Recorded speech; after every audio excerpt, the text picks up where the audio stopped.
engagez-vous pour des causes, engagez-vous pour que ce ne soit pas simplement votre vie professionnelle qui soit réussie. Il y en est un parmi vous qui pense que je suis un sale type qui fait libérer des criminels, qu'il vienne me le dire. Tout ce qui relevait du climat ou de l'environnement général était passé un petit peu au second plan. Surtout, n'écrivez pas de livres. Si vous commencez à écrire, vous allez perdre la mémoire. Et là, ça s'est produit.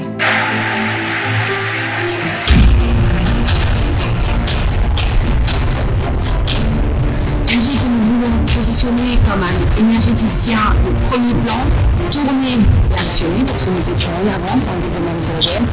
Et l'hydrogène, c'est passionnant. Ce qu'il faut comprendre d'abord, c'est que le besoin de croissance dans les renouvelables est absolu.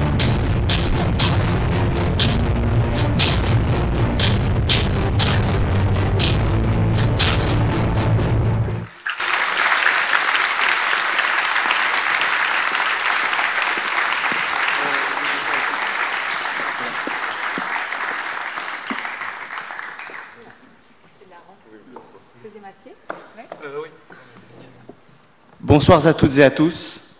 Merci à celles et ceux qui sont venus ce soir. Nous sommes ravis d'avoir pu vous donner la possibilité d'assister à cette conférence en présentiel.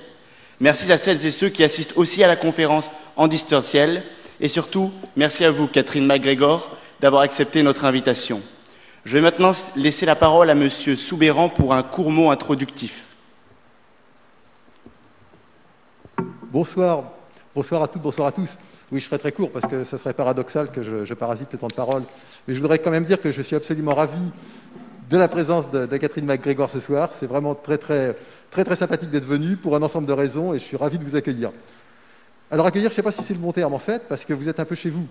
Non seulement vous êtes une ancienne, ça a été rappelé, mais en plus vous étiez administratrice, vous avez été actrice de la fusion entre Centrale et Supélec, de la construction de ce bâtiment et du bâtiment de Bouygues à côté, et du déménagement des équipes de Centrale pour la rentrée 2017. Donc cette maison, c'est aussi la vôtre.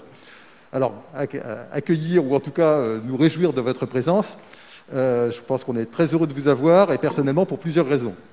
La première, c'est bien sûr que vous êtes directrice générale d'Engie, d'une des principales entreprises françaises, et donc c'est toujours un moment particulièrement excitant d'avoir un échange, d'avoir la vision de hauts dirigeants sur les affaires du monde, et puis sur vos attentes vis-à-vis d'une école comme Centrale Supélec et vis-à-vis de futurs diplômés qui sont susceptibles de venir travailler.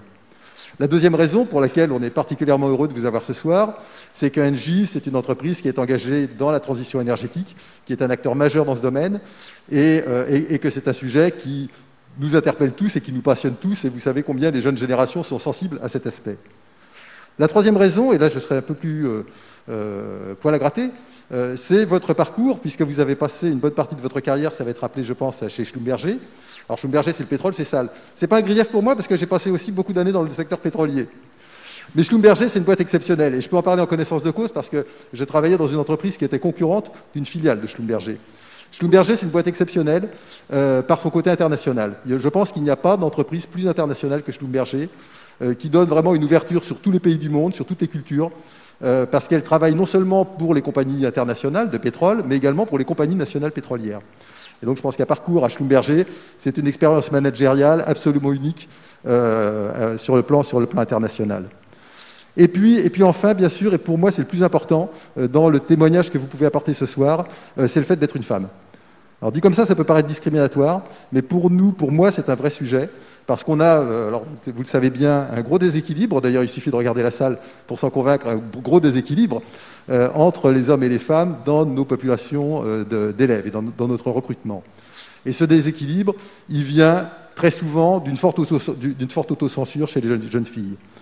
Et la meilleure façon de lutter contre, eh bien, c'est d'avoir des rôles modèles, c'est d'avoir des femmes qui ont choisi un parcours d'ingénieur, un parcours scientifique, et qui ont très brillamment réussi, et qui peuvent témoigner et montrer que c'est possible, et qu'il n'y a aucune raison de se censurer parce qu'on est une jeune fille, parce qu'on est une femme, il n'y a aucune raison de se censurer et de renoncer à quelque ambition que ce soit. Et je pense que c'est ce témoignage qui est sans doute le plus précieux qu'on puisse avoir ce soir. Donc vraiment, merci de votre présence.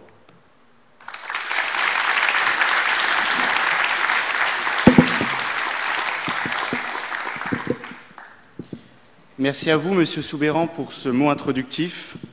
Nous avons donc l'immense honneur d'accueillir ce soir Catherine MacGregor, directrice générale d'Engie. Encore un grand merci à vous d'être venus débattre avec les étudiants de Centrale Supélec sur notre très dynamique plateau de Saclay. En tant qu'ancienne résidente de Châtenay-Malabry, vous découvrez peut-être certains des locaux flambant neufs de l'école dont vous êtes diplômé en 1995. À peine sorti de Centrale Supélec, vous êtes plongé au cœur des métiers de l'ingénierie en travaillant sur les plateformes pétrolières au large du Congo puis en mer du Nord pour le géant des services du parapétrolier Schlumberger. Vous gravissez peu à peu les échelons et manquez de près la direction du groupe auquel vous avez consacré 23 ans de votre vie professionnelle.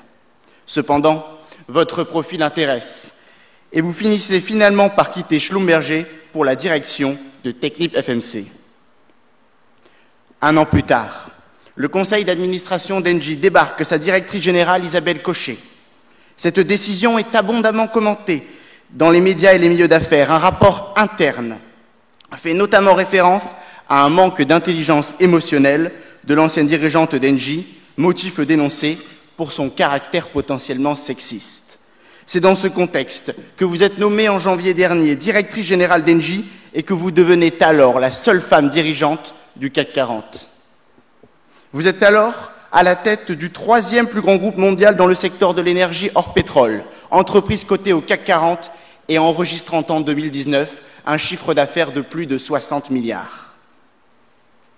Cependant, ce géant est en pleine restructuration. Après votre nomination, le groupe réoriente sa stratégie en se recentrant sur son rôle d'énergéticien. Engie décide alors de se concentrer sur les infrastructures, notamment les réseaux de gaz en France et au Brésil, et sur le développement des énergies renouvelables, hydrauliques, éolien, solaire. Finalement, en mai dernier, vous dévoilez les objectifs de votre groupe. Neutralité carbone en 2045, 50 gigawatts de production d'énergie renouvelable, plus de 15 milliards d'investissements de croissance dans les 3 prochaines années. Mais comment définir le rôle de ce géant détenu à près d'un quart par l'État et contribuant chaque jour à la production énergétique nationale? On voit bien que le rôle de ce géant dépasse la simple poursuite de la rentabilité. En tant que producteur d'énergie et partie prenante dans la transition énergétique, Engie touche tous les Français. Vous dirigez donc un acteur majeur du paysage industriel français et de la transition énergétique. Directrice générale d'une entreprise qui poursuit la neutralité carbone, mais ancienne d'un géant du secteur du parapétrolier, vous avez donc un profil à la fois atypique et passionnant. Nous aurons donc le plaisir de discuter de tous ces enjeux aujourd'hui avec vous, Catherine MacGregor, que nous remercions une fois de plus très chaleureusement d'avoir accepté notre invitation. Je vais maintenant laisser la parole à Guillaume et Chris pour la suite de l'interview. Alors merci à M. Soubeyran et Antonin pour ces présentations. Nous sommes aussi très heureux de vous accueillir ici à Centrale Supélec. Je vous propose pour commencer de réagir à ces présentations. Bon, d'abord, bonsoir à tous. Extrêmement heureuse d'être ici dans ces locaux, dans ce bel amphithéâtre, mais aussi dans ce magnifique campus. C'est vrai que, bon, clairement très très différent de ce que j'ai connu à Châtenay-Malabry. On avait un beau campus, mais extrêmement différent de ce que vous avez aujourd'hui. Je trouve que vous avez de la chance. J'ai d'ailleurs un moment, pendant une seconde, je me suis sentie presque aux États-Unis. J'ai trouvé ça vraiment très dépaysant. Très très fière d'être ici, très fière de ce que Centrale Supélec a accompli. Je pense que l'école a vraiment été pionnière dans sa transformation. Effectivement, cette prise de conscience qu'il fallait pouvoir compter sur le plan international et donc avoir une taille importante et vraiment le sens de la fusion entre Centrale et Supélec, c'était ça, c'était qu'il fallait compter. Et quand je vois les résultats aujourd'hui de Paris-Saclay dans les classements, mais quelle fierté!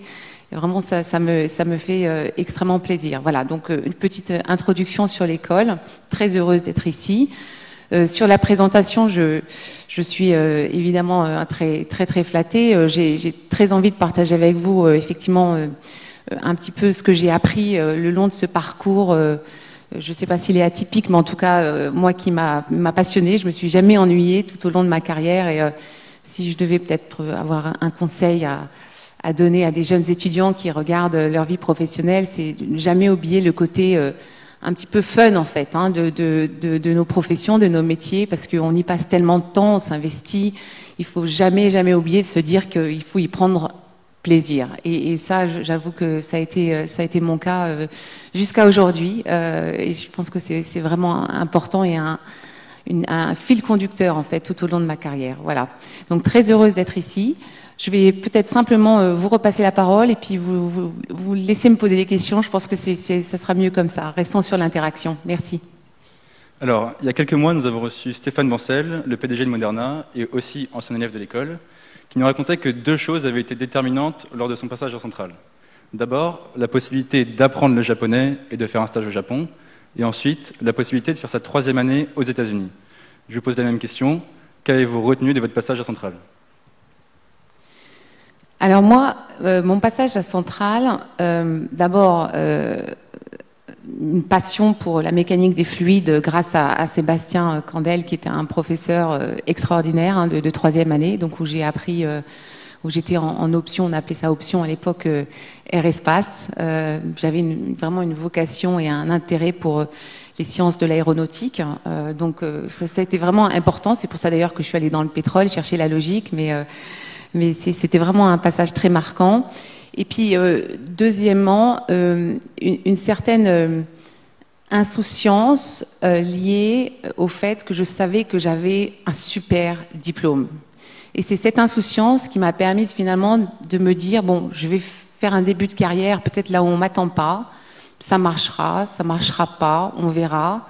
Je pars un petit peu à l'aventure, mais j'ai un super diplôme. Et donc, si ça marche pas, je rentre à Paris et je trouverai un job et tout ira bien. Donc, en fait, Centrale, ça a été pour moi la liberté, la possibilité de faire des choix un peu insouciants, un peu sans trop se poser de questions, parce que c'était un peu l'assurance que, de toute manière, quoi qu'il arrivait, les choses iraient bien pour moi. Merci. Parlons d'ailleurs de ce début de carrière. Vous avez...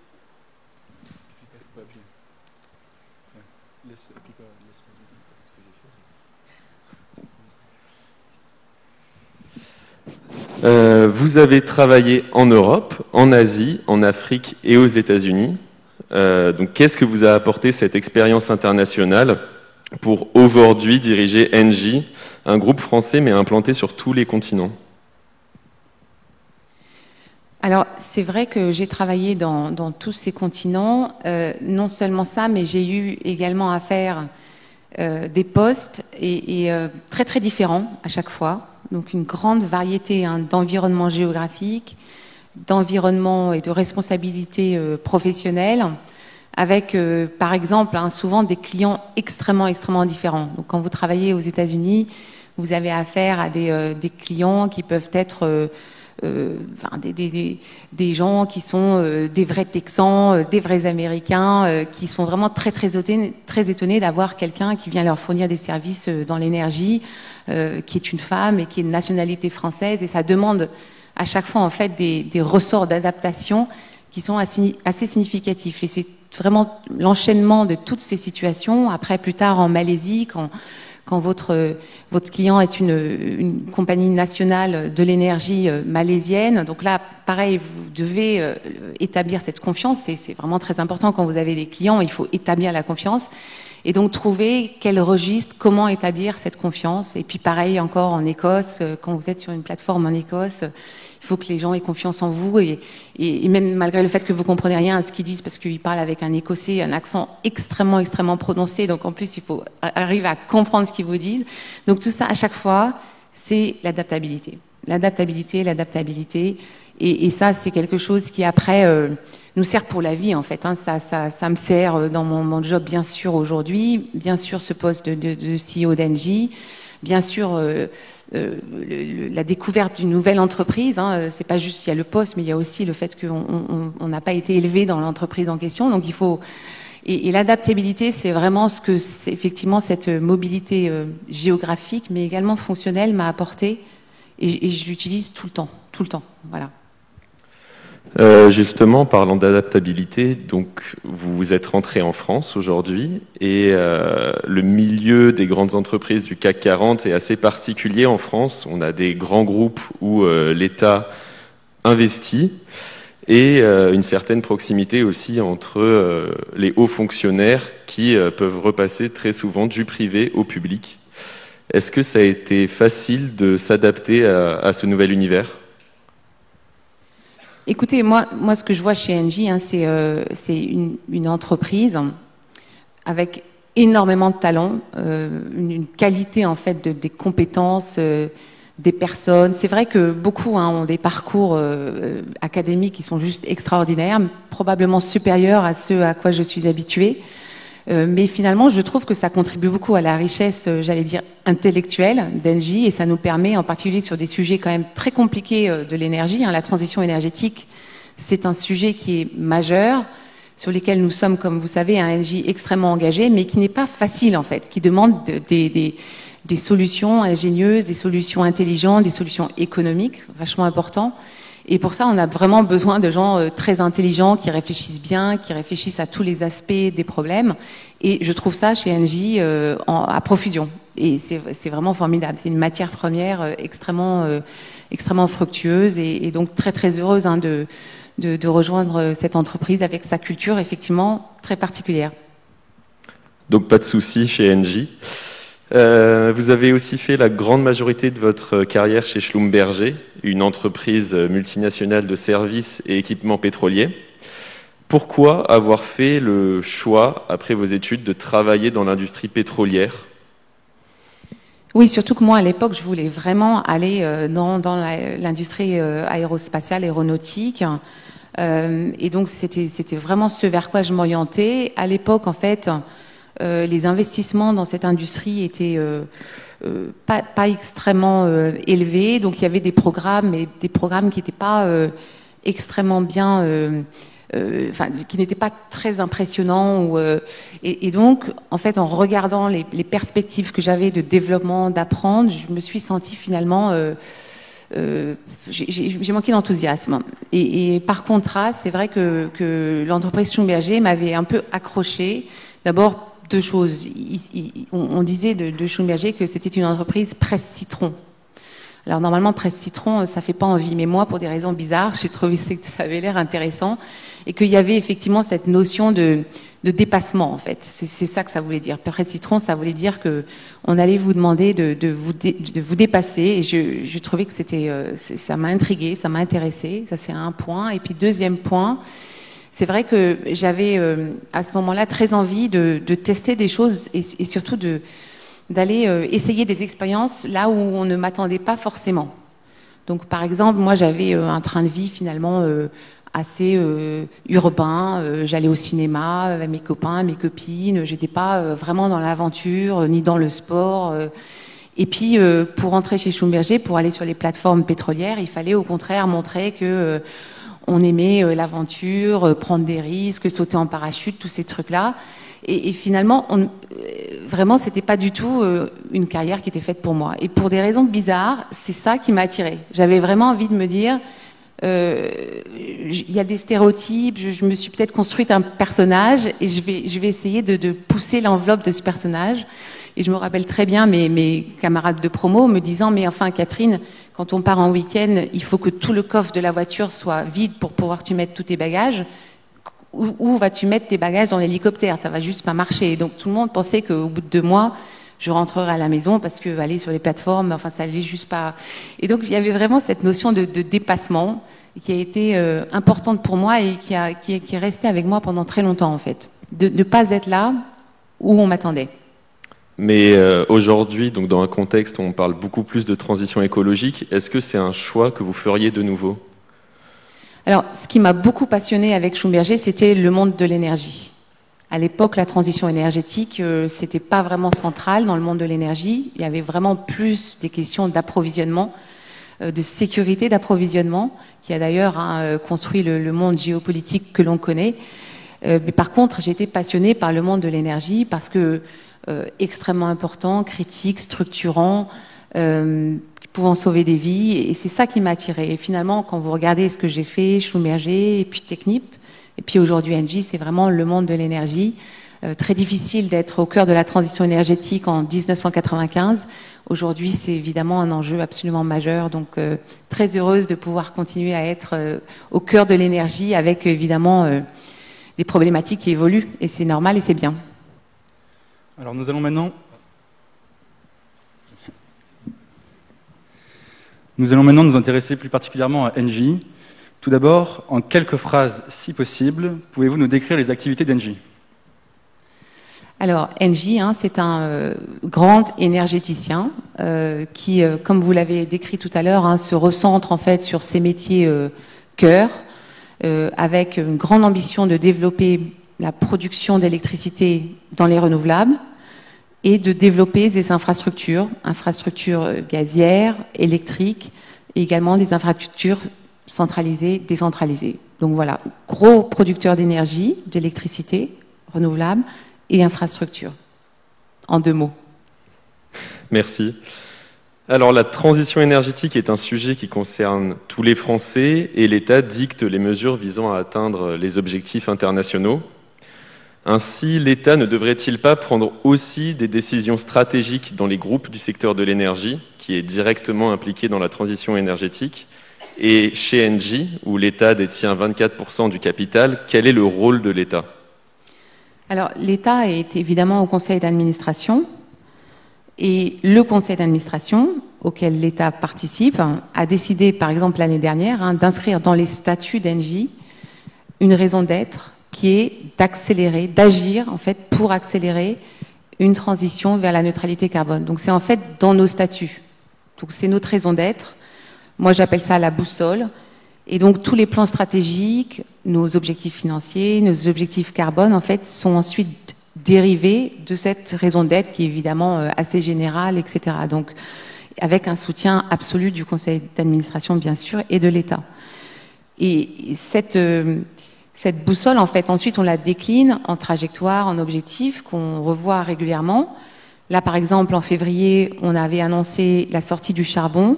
Donc, pour vous donner quelques chiffres, si vous me permettez, on a à peu près chez Engie une capacité de production d'électricité de 100 gigawatts. Et il nous reste encore, à fin 2020, fin de l'année dernière, 4 gigawatts. Donc, à peu près 4% de production d'électricité à partir du charbon. Donc, en février, on a donc décidé de sortir du charbon à 2 horizons, 2025 pour l'Europe, 2027 pour l'international. Et évidemment, si on arrive à sortir plus vite, on fera tout ce qu'on peut pour sortir plus vite, mais et vous me poserez peut-être des questions sur le sujet, parce que ce sont des vrais sujets.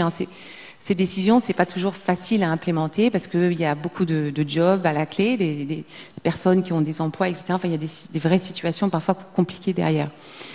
Donc voilà ce qu'on a fait en février. Et puis là, en mai, vous l'avez rappelé tout à l'heure, on a fait une stratégie update qu'on a au marché, et donc on a annoncé effectivement notre neutralité carbone à 2045 sur toutes les émissions directes et indirectes, ce qui pour un acteur qui continue à opérer des centrales à gaz, ça suppose des choix et des décisions qui sont pas faciles.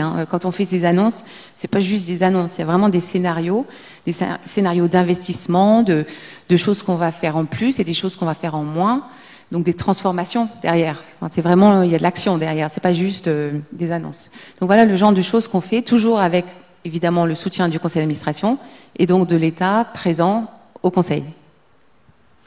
Alors vous l'avez rappelé, la raison d'être d'Engie, c'est agir pour accélérer la transition vers une économie neutre en carbone. Ma question est donc la suivante. Engie est-elle une entreprise à mission, c'est-à-dire une entreprise qui, au-delà de la logique de rentabilité, doit chercher à répondre à l'intérêt général ? Alors, une entreprise à mission, c'est vraiment un statut très spécifique, donc que nous n'avons pas, c'est un label. Mais par contre, bien sûr, Engie a un rôle qui est bien au-delà de ses objectifs de rentabilité. Bien sûr, d'abord une histoire de service public, puisque Gaz de France, c'était une entreprise publique, donc il fournissait un service public qui, d'ailleurs, est encore très présent dans la culture d'Engie. Moi, je suis vraiment frappée. Beaucoup de nos salariés, nos collaborateurs ont toujours envie de faire quelque chose en plus que juste leur job. C'est vraiment très, très impressionnant. C'est très, très fort dans la culture. Je vous raconte juste cette petite anecdote, si vous me permettez. Je suis allée visiter un projet sur lequel un groupe de commerciaux sont en train de travailler très, très fort, beaucoup d'heures, pour essayer de gagner le prochain contrat. Donc c'est vraiment un travail a priori de chiffres compétitifs où il faut se battre, etc. Et j'ai demandé à cette personne qui gère ce projet commercial à ce qu'il aimait ce qu'il faisait et et pourquoi il l'aimait. Et il me disait, ça fait 4 ans, c'est un gros projet, hein, donc ça fait 4 ans que je travaille sur ce projet, et je me lève tous les matins, et je me dis que tous les jours, je change le futur. Voilà. Il n'était pas en train de me dire, je vais battre le concurrent, ou je vais gagner plus. Dans sa tête, ce projet, parce que c'est un projet évidemment qui est lié à la décarbonation, il va changer le futur. Et c'est vraiment un ressort que j'observe, moi, parmi mes collaborateurs, et c'est vraiment extraordinaire. C'est une belle... je trouve que ce sont des très, très beaux exemples. Alors, vous nous l'avez rappelé, Engie est issu de la fusion de Gaz de France et de Suez. Le gaz a donc une importance majeure dans l'entreprise. Aujourd'hui, le gaz représente 55% de la production d'électricité d'Engie, contre 30% pour les énergies renouvelables. Comment va évoluer cette répartition entre gaz et énergie renouvelable ? Avec la transition énergétique, et le gaz, y aura-t-il encore sa place? Alors c'est vraiment une question qui est excellente.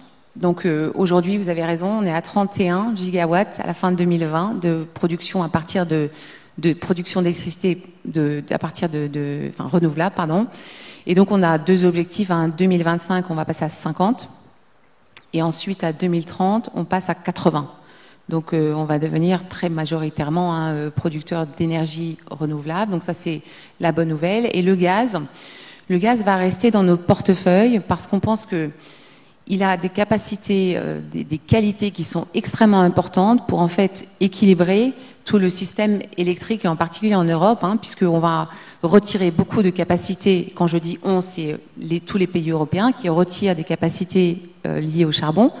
Certains pays sortent du nucléaire, donc la Belgique par exemple, l'Allemagne, et remplacent ces capacités d'électricité, donc qui sont plutôt stables et assez continues, par donc des capacités renouvelables qui par définition sont intermittentes, donc discontinues. Et donc les réseaux électriques sont évidemment mis sous tension, et le gaz a un rôle à jouer pour apporter en fait cette source de flexibilité, ce qui ne veut pas dire qu'on a besoin d'utiliser les centrales à gaz tout le temps, mais qu'on peut les utiliser, en particulier en hiver, quand la consommation européenne est à son maximum. Et c'est vraiment très important en fait de réaliser que l'équilibre du réseau, l'équilibre du système énergétique européen est quelque chose qui peut être mis sous tension, et en particulier qui peut avoir des impacts économiques très forts si on ne prend pas garde. Et l'économie de la transition énergétique, c'est en fait un grand défi. Et donc, quand vous réfléchissez, vous travaillez sur ces problématiques-là, n'oubliez jamais, en fait, qu'à la fin, il y a un consommateur qui doit payer une facture. Et ce résultat-là, il doit rester, en fait, admissible pour ce consommateur. Donc, c'est vraiment très important. Alors, par contre, nous, on travaille beaucoup sur le verdissement des gaz. Donc, le gaz, c'est génial parce que c'est stockable, vous pouvez le transporter, vous pouvez le mettre dans des cavités. Donc, il a vraiment des capacités. Et puis, une densité énergétique qui est importante. Donc évidemment, nous sommes très enthousiastes à l'idée de remplacer ce gaz fossile avec du gaz vert, donc soit du biométhane, qui est produit en utilisant du carbone qui est déjà là, donc ça participe de l'économie circulaire. Et puis plus tard, l'hydrogène ou des dérivés de l'hydrogène, sur lequel là, pour le coup, on a encore pas mal de travail à faire, mais qui est un domaine effectivement très très enthousiasmant, parce que moi, j'aime à résumer à dire que l'hydrogène, c'est le gaz qui rencontre l'électricité. Et comme nous, on a une tradition gazière et qu'on est aussi très très fort dans l'électricité, l'hydrogène, c'est vraiment pour nous. Voilà. Merci. On va continuer sur le gaz, du coup. Donc, vous allez remplacer certaines de vos centrales à charbon par des centrales gazières, notamment au Chili. Et donc, cependant, l'ONG Reclaim Finance dénonce une décision qu'elle juge scandaleuse. Je cite: « Ce qu'Engie omet habilement de préciser, c'est qu'il s'agira ici probablement de gaz de schiste importé d'Argentine ou des États-Unis, avec un bilan carbone encore plus nocif que le charbon. » Qu'avez-vous à répondre à ce sujet? Alors, je vais commencer par dire que la sortie du charbon au Chili, c'est vraiment, pour moi, contrairement à ce qui est dit ici, c'est un bel exemple de la transition énergétique en action. Moi, je suis très fière de ce que les équipes ont fait.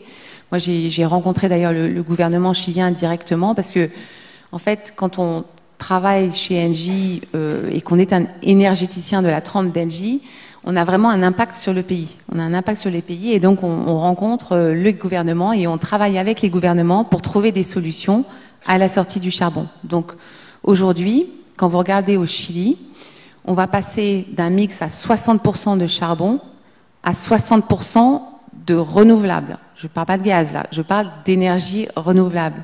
Donc on va rajouter en 7 ans 2 gigawatts d'énergie renouvelable pour complètement changer le mix de la transition énergétique, enfin de le mix, le bouquet énergétique, c'est le bouquet qu'il faut dire, bouquet énergétique au Chili. Donc c'est vraiment une transformation et ça se fait en 7 ans. Alors ce qui est vrai, c'est que il y a une certaine capacité de charbon qui existe au Chili aujourd'hui. On va fermer certaines centrales, d'autres centrales on va les convertir parce qu'on a encore besoin pour quelques années de la capacité de ces centrales.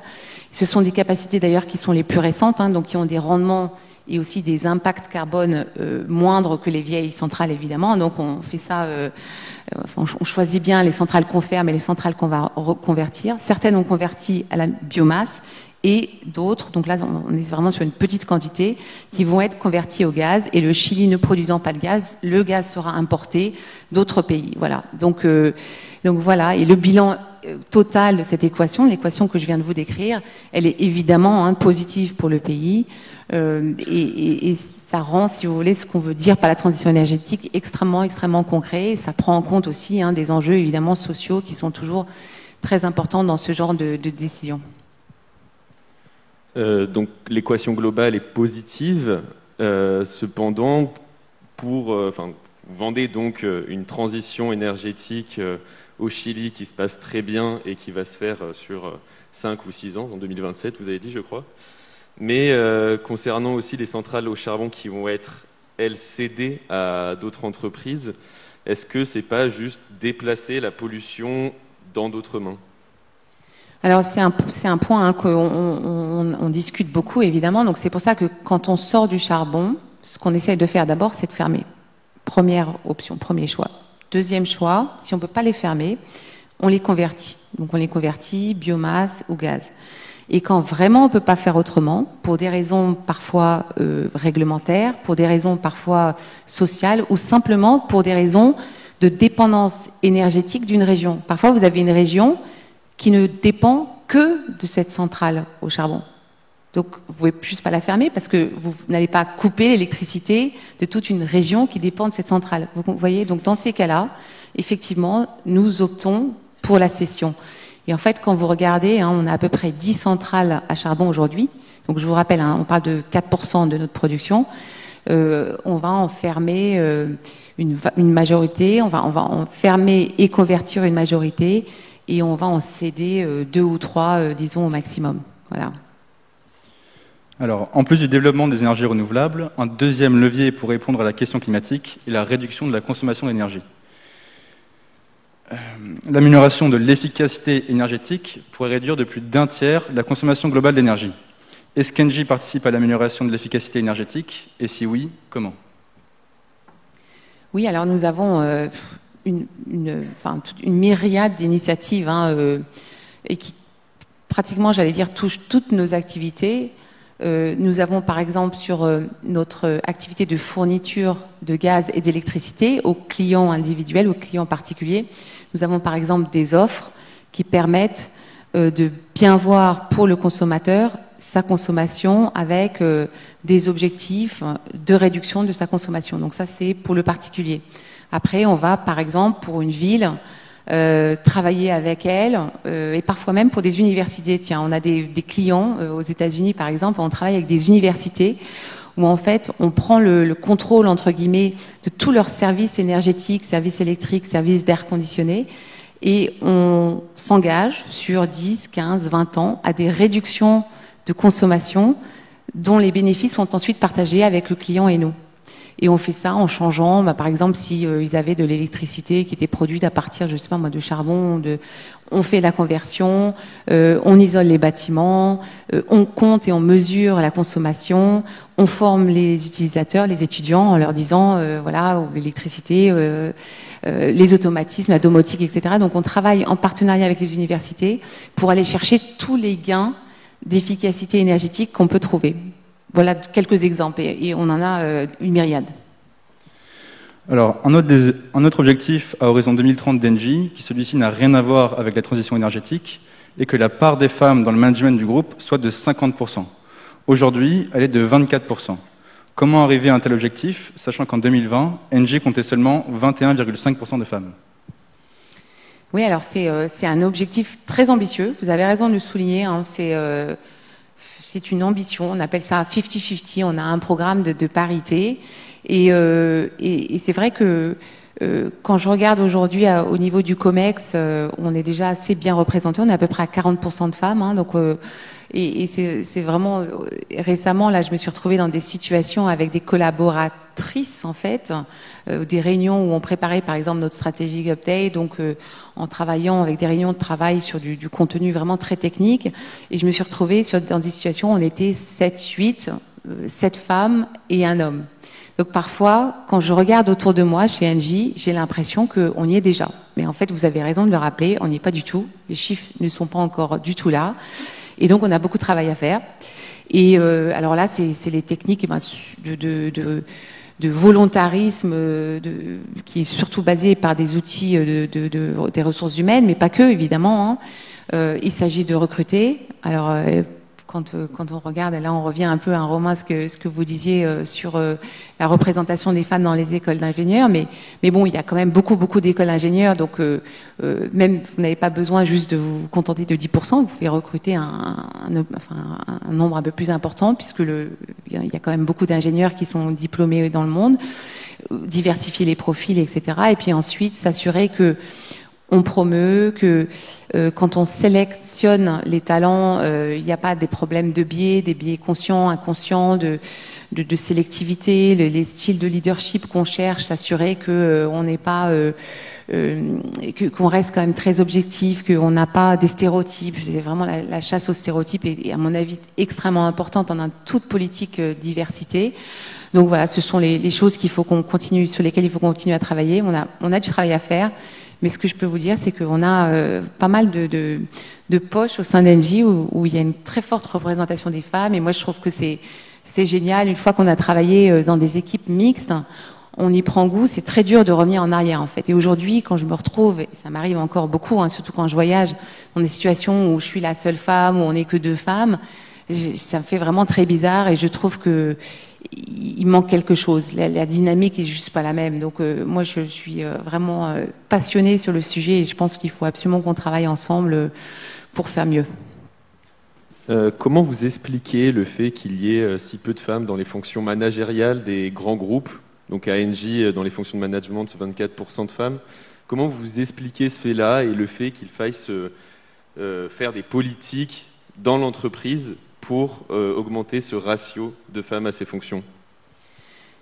Alors, il y a plusieurs choses, mais je pense que c'est vrai que quand je vois chez Engie, je pense qu'il y a vraiment un problème au niveau du recrutement. Je pense que les 24% qu'on a, les 30% qu'on a aujourd'hui à des niveaux de cadres dirigeantes, 30% à peu près, c'est déjà bien, compte tenu du fait qu'en recrutement, on est à peu près à 20 ou 25%. Vous voyez, donc on est vraiment le reflet, on a le reflet de... Donc, pour moi, le sujet, c'est quand même bien la représentation des femmes, le pourcentage des femmes dans les écoles, surtout les écoles d'ingénieurs, parce que quand on est une grande entreprise industrielle, bien sûr, hein, on va essayer de recruter des profils techniques, et donc avoir suffisamment de femmes dans les écoles d'ingénieurs, c'est extrêmement important.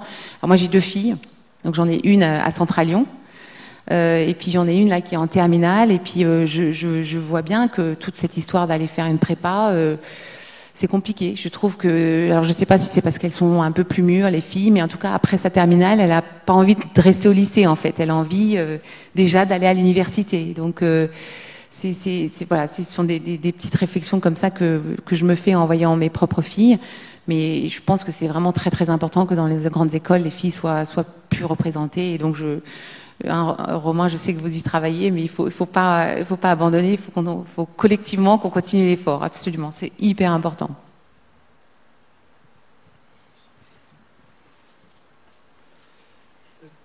Donc, nous allons passer à la dernière partie de cette interview, et il concerne le plan de scission du groupe Engie. Donc, en juillet 2020, Jean-Pierre Clamadieu, président d'Engie, a annoncé une nouvelle orientation pour le groupe. Engie doit se recentrer sur son métier d'énergéticien et donc se séparer de la majeure partie de ses activités de service. La plupart se retrouveront dans une nouvelle entité nommée Bright, qui englobera alors 74 000 salariés sur les 170 000 du groupe. D'autres filiales, comme Endel, spécialisée dans le nucléaire et omniprésente au sein des centrales EDF, seront, elles, cédées. Donc pourquoi avoir initié ce plan visant à se séparer des activités de service ? Est-ce que c'est une opération qui est destinée à améliorer la santé financière du groupe ? En fait, Engie aujourd'hui, de par ce qui se passe dans le monde de l'énergie, une espèce de révolution incroyable qui en fait nous offre des opportunités de croissance extraordinaires. Mais pour saisir ces opportunités de croissance, il faut se concentrer et effectivement avoir la capacité financière pour investir. Donc aujourd'hui, on est effectivement dans ce mouvement de simplification du groupe qui nous permet de dégager des leviers financiers d'une part, et surtout qui nous permet de nous concentrer sur les métiers pour lesquels il y a de telles opportunités de croissance, et en particulier dans les renouvelables.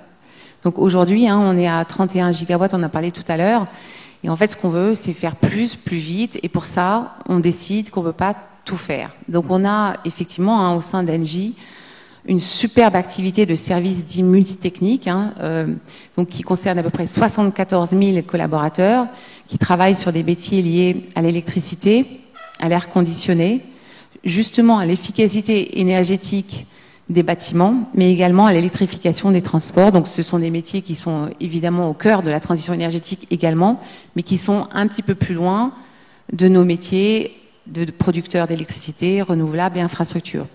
Donc l'idée, c'est de créer une nouvelle entité. Donc on est bien avancé sur le sujet, on y travaille. Une nouvelle entité avec son propre projet industriel, ses perspectives de croissance. Et on est vraiment convaincu aujourd'hui que cette entité, en fait, aura juste plus de croissance et plus de succès, plus de réussite à l'extérieur d'Engie qu'à l'intérieur d'Engie. Tandis qu'à l'intérieur d'Engie, on a ces relais de croissance à aller chercher dans un monde quand même très compétitif. Vous m'avez pas challengé là-dessus, mais on n'est pas les seuls à vouloir faire du renouvelable, si vous avez remarqué. Donc il faut qu'on y aille, il faut qu'on se concentre, il faut qu'on soit les meilleurs.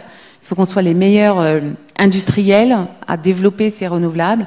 On a beaucoup de travail à faire et c'est ça l'idée en fait. Donc se concentrer, simplifier le groupe, on y va à fond et on est vraiment convaincu que ça va être un bon projet pour les salariés de Bright. Et Bright, c'est by the way, c'est un nom temporaire, c'est un nom de code, c'est pas le nom final.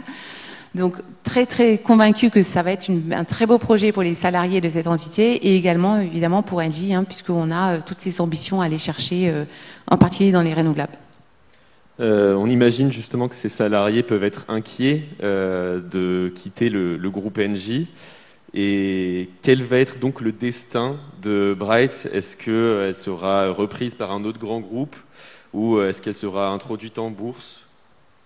Alors, une restructuration comme ça, un changement comme ça introduit toujours de l'incertitude, toujours. Donc c'est vrai que on passe beaucoup de temps sur le dialogue social, sur l'engagement avec les collaborateurs. On a fait venir d'ailleurs un chef qui s'occupe de ce projet, qui vient de Vinci Construction, quelqu'un qui est, moi, que je trouve extraordinaire. En particulier, il a vraiment une fibre humaine, donc il arrive à embarquer les salariés, à les engager et à travailler sur ce très beau projet industriel. Donc je trouve que c'est une dimension qui est très importante, et pas facile, très importante, et on y passe beaucoup de temps et d'efforts. Donc ça c'est un point. Et après sur le futur de l'entité, pour l'instant on n'a pas encore décidé, donc je ne peux pas vous en dire plus. Désolée. Alors ce plan de scission, il s'inscrit aussi en rupture avec la politique menée par l'ancienne directrice générale, Isabelle Kocher. Cette dernière annonçait ainsi en janvier 2020 la création d'Engie Solutions, une structure qui rassemble toutes les activités de service du groupe. À ce moment-là, les services sont au cœur de la stratégie du groupe. À la suite de son départ, plusieurs dirigeants ont quitté le groupe avec amertume, selon le journal Le Monde. Une source interne observe que, je cite, « Cette nouvelle stratégie, et notamment la vente des services, est une rupture particulièrement violente avec l'ère Kocher. » Que pensez-vous de cette réaction de la part de plusieurs anciens cadres du groupe ? Alors, si je devais caractériser ce que ma prédécessrice a fait de manière très visionnaire, hein, c'était vraiment imprimer et orienter Engie vers la transition énergétique, qui est un axe majeur de nos nouveaux plans stratégiques. Et j'allais dire, moi j'y vois plutôt de la continuité, franchement, parce que aujourd'hui le renouvellement, l'accélération dans les renouvelables, c'est vraiment complètement en ligne avec la transition énergétique. Et c'est vrai que, tout simplement, quand on essaie de faire trop de choses, des métiers qui sont très différents, les métiers que vous évoquez, hein, qu'on est en train de caractériser ou de formaliser avec notre entité Bright, sont des métiers extrêmement différents de ceux d'un énergéticien qui produit de l'énergie renouvelable, de l'éolien en mer, à terre, des grandes centrales solaires, etc. C'est vraiment des métiers extrêmement différents. Des business models, aussi des modèles d'affaires qui sont très différents. Certains, du côté de l'énergéticien, vous avez besoin d'investir beaucoup de capitaux, alors que dans les sociétés, dans les métiers de service, vous n'avez pas besoin d'investir, en fait, donc vous avez très peu de capex. Donc c'est vraiment des modèles d'affaires très différents. Et l'année dernière, le conseil d'administration, effectivement, a décidé que ces métiers, on les ferait mieux hors d'Engie, et qu'il fallait qu'Engie se concentre, parce qu'on a énormément de choses à faire pour justement accélérer dans la transition énergétique, et les renouvelables, c'est évidemment un élément absolument majeur, hein, de cette accélération. En janvier 2021, la CGT, premier syndicat du groupe, a dénoncé ce plan de scission. Johan Thibault, le coordinateur CGT, y voit un démantèlement du groupe. D'un côté, Bright risque d'être racheté par des fonds de pension qui vont demander une rentabilité maximale. De l'autre, ce qui reste d'Engie sera affaibli et à la merci d'une OPA, donc une offre publique d'achat, sur les marchés. Depuis, est-ce que le dialogue avec les syndicats s'est amélioré? Est-ce que vous avez pu répondre à ces inquiétudes?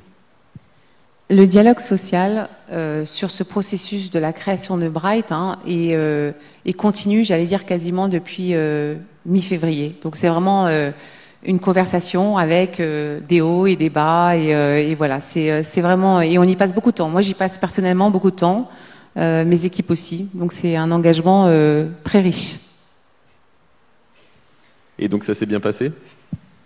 Ça se passe. Vous voyez, certains de nos partenaires manifestent leur inquiétude, ce qui est normal. Encore une fois, hein, c'est normal. Merci. Et merci beaucoup d'avoir pris le temps donc, de répondre à nos questions que nous avons préparées. Nous allons maintenant vous proposer de répondre aux questions du public. Avec plaisir. Dans le public, si vous avez des questions, levez la main et un micro va venir vers vous normalement.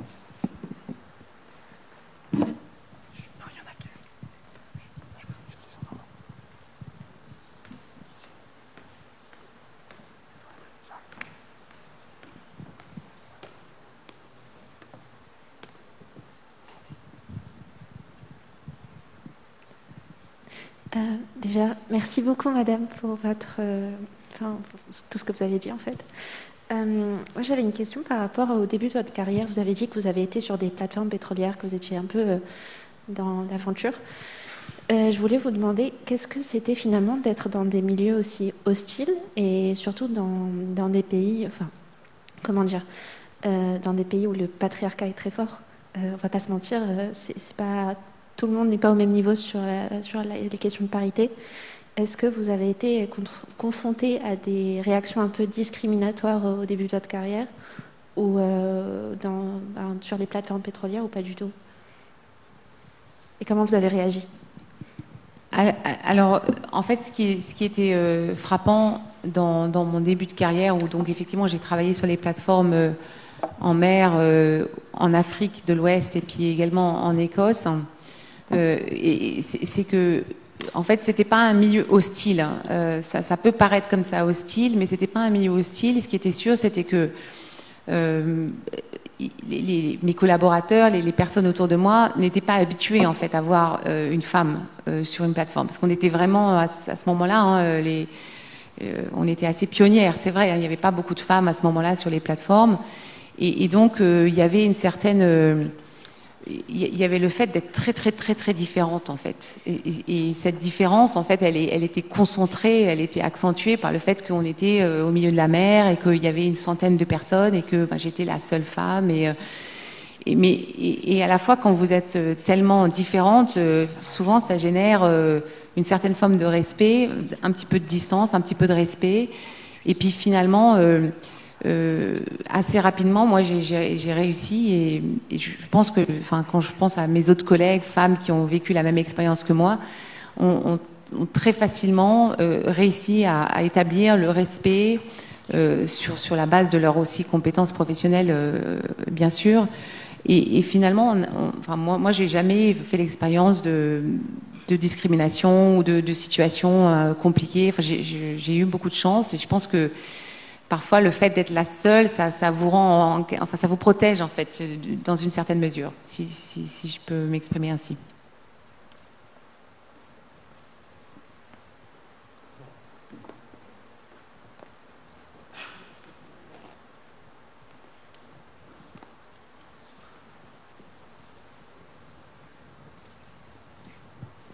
Bonjour madame, merci pour votre présence et pour votre discours. Moi, j'avais une question sur l'hydrogène, dont vous avez rappelé que ce sera au cœur des préoccupations stratégiques de l'entreprise. C'était justement qu'à ce sujet, il y a quelques semaines, il y a eu une altercation entre Jean-Marc Jancovici et Bruno Le Maire qui se réjouissait justement de l'électrification de la Tour Eiffel avec une pile à combustible. Et à ce sujet, Jean-Marc Jancovici avait démontré assez rapidement que la pile à hydrogène avait une empreinte carbone quasiment supérieure d'un ordre de grandeur à celle du réseau électrique français. Du coup, je me demandais déjà ce que vous pensez de ces réactions. Deuxièmement, de ce que vous comptez faire pour améliorer l'empreinte carbone de l'énergie par hydrogène. Alors, j'ai pas entendu la deuxième partie de votre question. Je pense que sur le débat sur la Tour Eiffel, honnêtement, le cas spécifique, finalement, il est, à mon avis, peu important, hein, parce que c'est sûr que le potentiel de l'hydrogène sera pas réalisé par l'éclairage de la Tour Eiffel. C'était vraiment, je pense, un beau symbole et il faut retenir ça sur cet événement, le symbole. Mais je pense qu'aujourd'hui, effectivement, le potentiel de l'hydrogène, il est assez extraordinaire quand vous regardez en particulier les industries qui va être très très difficile de décarboner. Donc les industries lourdes, les cimentiers, les aciéristes, aujourd'hui, en fait, ont très très peu de solutions économiques, techniques, qui peuvent être technologiquement faisables à court ou moyen terme. Et aujourd'hui, on considère que l'hydrogène est vraiment une des quasiment seules solutions, en tout cas à moyen terme, pour ces industries-là. Et de même, hein, l'industrie lourde, les transports lourds, donc camions, potentiellement trains quand ils ne sont pas déjà électriques, on voit effectivement un potentiel de l'hydrogène pour ces applications-là qui est vraiment très très important. Et enfin, troisième, donc il y a trois gros types d'usages, si vous voulez. Le troisième, c'est simplement les industries chimiques, les engrais, qui aujourd'hui utilisent de l'hydrogène, mais de l'hydrogène qui est hyper carboné, hein, ce qu'on appelle l'hydrogène gris, qui est produit à partir de matières fossiles, que ce soit le gaz ou du pétrole, et qui, au cours du process en plus, émettent énormément de CO2. Et aujourd'hui, hein, cet hydrogène est utilisé tous les jours par l'industrie et peut être remplacé par de l'hydrogène vert, et à ce moment-là, les gains sont considérables, hein, mais vraiment très très considérables. Donc voilà, donc tout un tas d'usages pour lesquels l'hydrogène aura un impact positif. Allumer la Tour Eiffel, bon, c'est vraiment un symbole.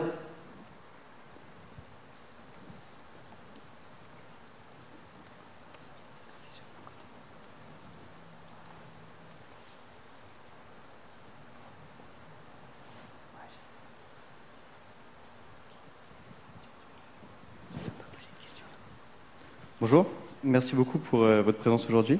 Alors moi c'est une question pas trop sur Engie mais plus sur votre carrière en général. Alors que l'IX, HEC et l'ENA fournissent une grande partie des dirigeants du CAC 40, est-ce que vous pensez que Centrale Supélec a une place à jouer dans la formation de ces grands patrons? Si oui, comment? Sinon, quelle est la place de Centrale Supélec selon vous? Franchement, compétence.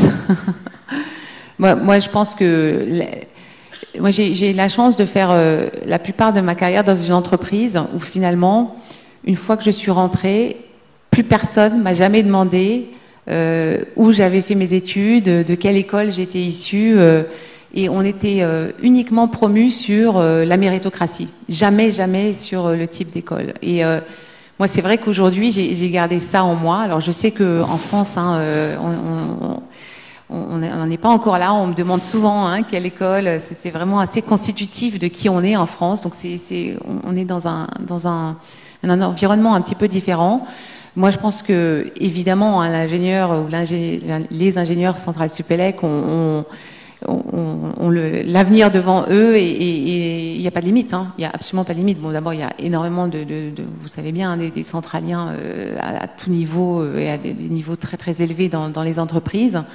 Absolument aucune limite. Vous avez une formation extraordinaire, à la fois de qualité et en même temps qui, je crois, met beaucoup l'accent sur les capacités de relationnelles, les capacités je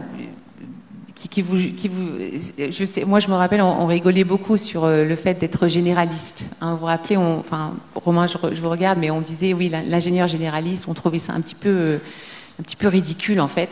Et en fait, vous n'avez pas idée comme c'est utile d'avoir cette culture d'ingénieur généraliste quand vous êtes manager. C'est hyper utile parce que quand vous êtes manager, il vous arrive tout un tas de problèmes, parfois des problèmes techniques, parfois des problèmes un peu moins techniques, mais il faut très rapidement comprendre, pas les détails forcément, mais quand même comprendre les grands enjeux, en gros les grosses masses, et arriver à poser les bonnes questions et mettre le doigt sur les bons problèmes. Voyez, et ça, la culture de l'ingénieur généraliste, elle nous prépare vachement bien à ce genre de situation.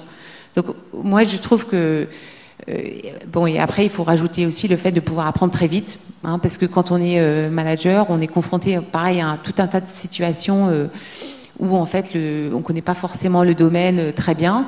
Donc, il faut pouvoir monter en compétences très rapidement pour pouvoir, encore une fois, avoir ces discussions et être crédible. Et ça, c'est vrai que je trouve que le système français, en général, prépare bien. Je pense que Centrale Supélec prépare particulièrement bien à ce genre de situation. Donc, il n'y a absolument aucune raison de ne pas avoir plein de centraliens. Je ne sais pas comment on dit d'ailleurs, centrale supéléquien. Le terme n'a pas encore été inventé. Il n'y a aucune raison pour qu'il n'y ait pas plein de centraliens à la tête des entreprises en France et ailleurs, parce que évidemment le côté international est aussi très spécifique à Centrale Supélec et c'est une force, bien sûr.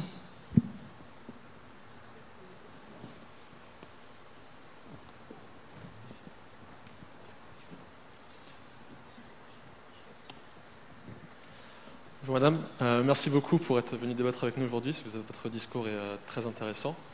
Vous avez mentionné que vous avez le soutien de votre board et de votre comité exécutif pour la transition écologique, mais est-ce que c'est le cas du reste des marchés financiers? Et comment vous faites pour vous démarquer des autres entreprises qui sont en train de changer leur business model vers le nouveau monde? Pardon, j'ai pas entendu la deuxième partie de votre question. Comment est-ce que vous faites pour vous démarquer des autres entreprises pétrolières ou énergétiques qui sont en train de changer leur business model vers une économie plus responsable? Oui, alors donc c'est une excellente question. Donc les marchés financiers évidemment sont importants dans l'ensemble des parties prenantes d'Engie. Donc on leur parle régulièrement, on parle aux investisseurs, on parle aux analystes, on essaye de comprendre leurs attentes et on essaye de s'assurer qu'on y répond. Tout en restant très équilibré quand on est à la tête d'une entreprise comme Engie, on essaye toujours d'équilibrer en fait les différentes contraintes et besoins des parties prenantes, mais les marchés financiers en sont des très importants. Ce qui est vraiment hyper intéressant aujourd'hui dans les marchés financiers, c'est qu'ils sont extrêmement soucieux justement des problématiques de l'environnement, du changement climatique. Donc le fait qu'on puisse montrer que Engie, en fait, on accélère dans les renouvelables, ça nous rend, si vous voulez, très robuste par rapport à ce qu'ils voient aujourd'hui comme un risque, en fait. Et donc, c'est un point qu'ils voient de manière très favorablement. Après, évidemment, les marchés financiers vont s'assurer et nous demandent, par exemple, sur la partie opérationnelle, la partie exécution, de s'assurer que ce qu'on fait, on fait des beaux slides, on fait une belle stratégie, et après, il faut la mettre en œuvre. Et donc, c'est sur la mise en œuvre, en fait, que souvent les marchés financiers vont nous attendre. Donc on a pas mal de travail là-dessus. Et sur la différenciation, c'est très important, effectivement, de dégager des différenciations, de montrer qu'on est différent de nos concurrents. Alors, on utilise pour ça tout un tas d'outils, mais ça vient aussi de l'histoire d'Engie, la culture, l'engagement des collaborateurs sont en fait des avantages concurrentiels très importants, hein, sur lesquels on s'appuie beaucoup. Et puis après, c'est de l'expérience, de la présence géographique, des positionnements dans certains secteurs très forts. Par exemple, aujourd'hui, on est premier dans l'éolien et le solaire en France. Hein, les gens ne le savent pas forcément, mais donc on s'appuie là-dessus parce que pour être premier dans l'éolien solaire, ça nous donne évidemment des compétences, une certaine capacité de gérer la technologie, de bien acheter les technologies qui vont constituer nos centrales, etc. Donc tout ça, ça fait partie de nos différenciations. Et enfin, j'évoquerai un petit peu la R&D. Alors on a des efforts de recherche, hein, et d'ingénierie au sein d'Engie. On a à peu près 900 personnes qui travaillent dans notre organisation de R&D et qui contribuent aussi à la différenciation d'Engie sur certaines des technologies, en particulier dans l'hydrogène, des technologies de liquéfaction. On fait pas mal de recherches sur, par exemple, le e-méthane, donc le méthane qui serait fabriqué à partir de l'hydrogène et qui permettrait en fait d'utiliser les infrastructures existantes, mais évidemment avec une empreinte carbone bien moindre. Voilà, le genre de choses sur lesquelles on travaille.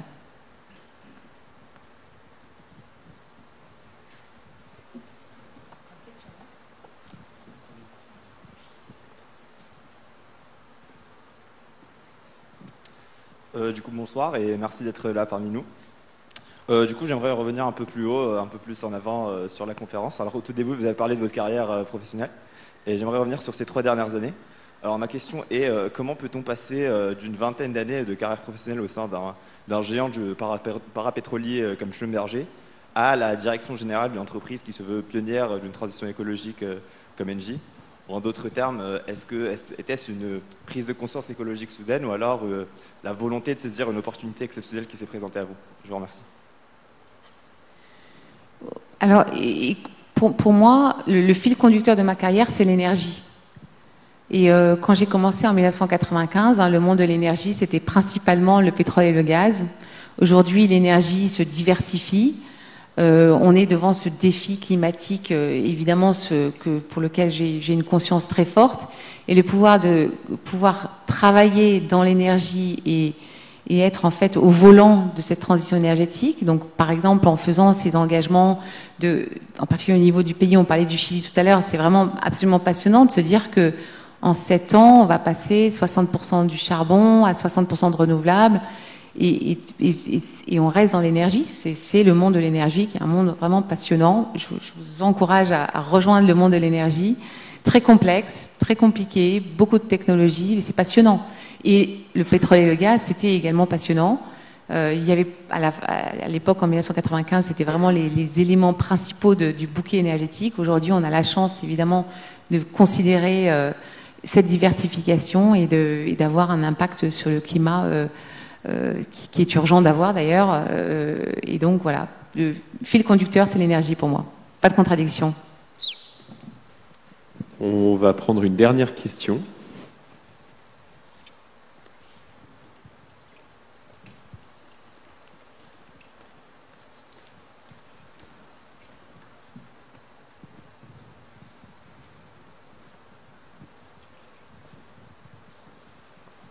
Bonjour madame. Donc, en tant qu'énergie électrique qui est dite décarbonée, dont vous avez parlé tout à l'heure, en fait, le solaire et l'éolien, ils sont en compétition avec le nucléaire. Et pour des pays comme la France ou la Belgique, où notamment Engie essaie de sortir du nucléaire, et où donc en fait, le potentiel des énergies renouvelables n'est pas suffisant pour atteindre une empreinte carbone qui soit nulle, est-ce que du coup, c'est pas plus intéressant de miser massivement sur une baisse rapide et sûre par le nucléaire des émissions de CO2 plutôt que s'engager sur les renouvelables? Alors, vaste débat. Hein. C'est vrai que la France, aujourd'hui, a évidemment une capacité d'électricité à partir du nucléaire qui est très, très importante. Et ce qui est paradoxal, hein, c'est que certains pays, tout à côté de la France, comme la Belgique, comme l'Allemagne, font le choix, eux, de sortir complètement du nucléaire. Donc, pour vous montrer que nous, en France, on trouve que le nucléaire, c'est vraiment une solution qui est extrêmement positive. Et d'autres pays, et tout simplement parce qu'il y a effectivement la question des déchets nucléaires, hein, qui est une question, là pour le coup, quand même extrêmement compliquée, hein, puisque vous savez que les déchets nucléaires, ils vont rester avec nous pendant des années, des décennies. Donc voilà, le nucléaire n'est pas, à mon avis, la panacée. Je pense que la France, on a un très très beau secteur du nucléaire sur lequel nous avons raison de nous reposer. Mais je pense que c'est vraiment important de réfléchir à la diversification, donc d'avoir un bouquet énergétique qui soit diversifié. Et je pense que les renouvelables ont un rôle à jouer, évidemment, en Europe, hein, et puis dans le monde, mais également en France. Ça, j'en suis vraiment convaincue. Il faut aussi bien se rappeler, hein, de l'impact économique, parce que pour continuer à développer le mix et le bouquet électrique en France, parce que comme vous savez, hein, la demande avec les mouvements d'électrification, il y a une demande en électricité qui croît. Il va falloir créer de nouvelles centrales nucléaires. Et le coût du nouveau nucléaire, entre guillemets, est effectivement très très important. Donc il faut toujours se rappeler que le bouquet énergétique, il doit être équilibré, il doit être évidemment neutre en carbone, mais également abordable pour tous. C'est vraiment l'aspect économique, hein, du bouquet énergétique est très très très important. Et l'investissement dans le nouveau nucléaire, en fait, ça a un impact économique qui est très important et qui aura peut-être sa place, hein, je ne dis pas le contraire, mais les renouvelables ont vraiment un rôle important à jouer, et je pense personnellement, hein, je pense en France également. Le point, c'est qu'il ne faut pas opposer les types d'énergie. Et c'est vrai que, franchement, en France, des fois, on voit des débats, c'est presque comme des débats de religion. Enfin, et là, je trouve que, franchement, vous, en tant qu'ingénieur, s'il vous plaît, rationalisez le débat. Faites comme tout à l'heure, quelqu'un l'a fait pour la Tour Eiffel, mais exactement, calculez, faites les calculs, faites des comparaisons objectives. N'oubliez jamais l'aspect économique, parce qu'à la fin, encore une fois, hein, il y a quelqu'un qui va payer, et ce sont des particuliers. Le pouvoir d'achat, c'est un enjeu très important. Très important. Il n'y a pas que l'aspect technique qui compte. Mais vous avez vraiment un rôle extrêmement important pour aider à dépassionner les questions énergétiques qui parfois enflamment la France de manière, moi qui me, franchement, stupéfiante. Donc nous allons achever cette conférence. Avez-vous un mot pour la fin ? Peut-être que je trouve que c'est une bonne manière de conclure cette conférence et ces discussions sur l'énergie, c'est que vous avez, en tant qu'ingénieur de Centrale Supélec, à mon avis, un rôle important à jouer si vous êtes intéressé, hein, par le domaine de l'énergie. C'est un domaine qui est vraiment absolument passionnant, très complexe, vraiment très complexe, qui n'a pas juste une solution. Et si quelqu'un vous dit des choses, c'est comme ça et pas autrement, vous savez qu'il y a probablement anguille sous roche. Et que, en tant qu'ingénieur, je trouve que vous avez un rôle vraiment important à jouer, de rationaliser, dépassionner le débat. C'est vraiment très très important. Et peut-être que ce seront mes mots de conclusion. Merci beaucoup.